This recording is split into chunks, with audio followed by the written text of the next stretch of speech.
The Invisible Man, written by H.G. Wells, narrated by Geoffrey, Giuliano, and the Icon Players.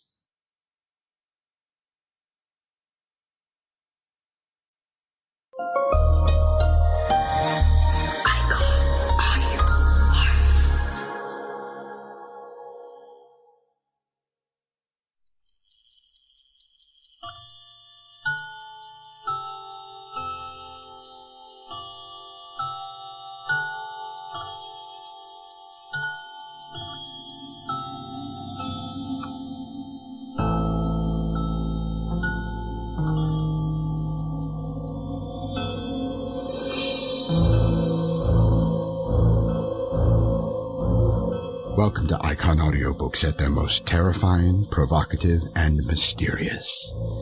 Here is a classic audiobook which reaches across the waters of time to the inner recesses of the darkest corners of the human mind.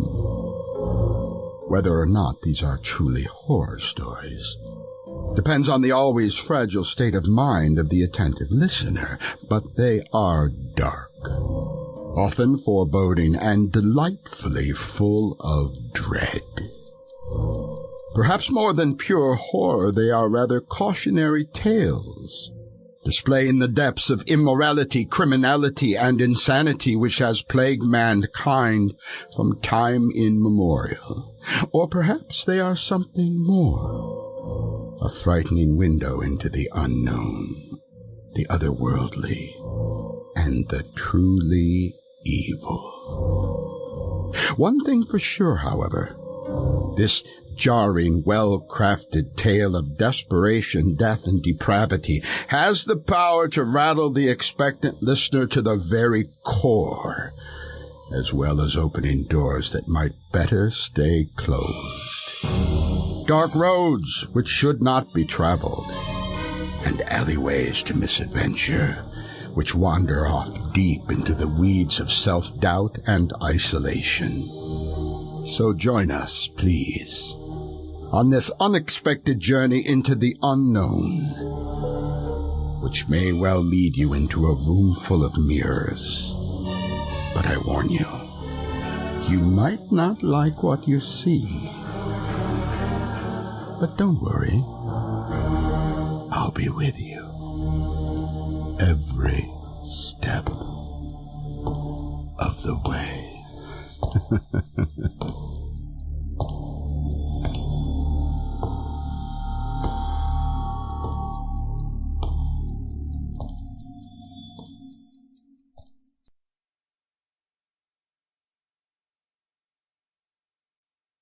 Chapter 1.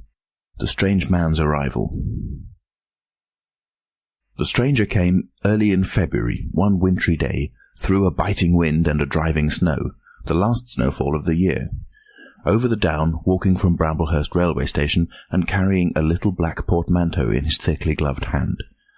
He was wrapped up from head to foot, and the brim of his soft felt hat hid every inch of his face but the shiny tip of his nose. The snow had piled itself against his shoulders and chest, and added a white crest to the burden he carried. He staggered into the coach and horses, more dead than alive, and flung his portmanteau down. "A fire!" he cried. "In the name of human charity, a room and a fire!" He stamped and shook the snow from off himself in the bar, and followed Mrs. Hall into her guest parlour to strike his bargain.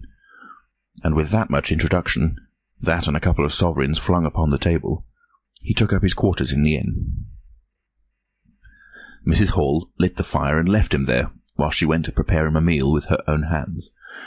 A guest to stop at Iping in the winter-time was an unheard-of piece of luck, let alone a guest who was no haggler, and she resolved to show herself worthy of her good fortune. As soon as the bacon was well under way, and Milly, her lymphatic aid, had been brisked up a bit by a few deftly chosen expressions of contempt, she carried the cloth, plates, and glasses into the parlour, and began to lay them with the utmost éclat.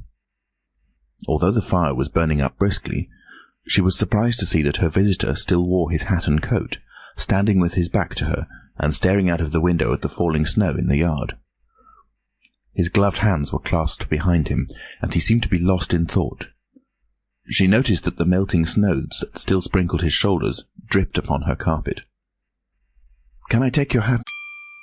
Sample complete. Ready to continue?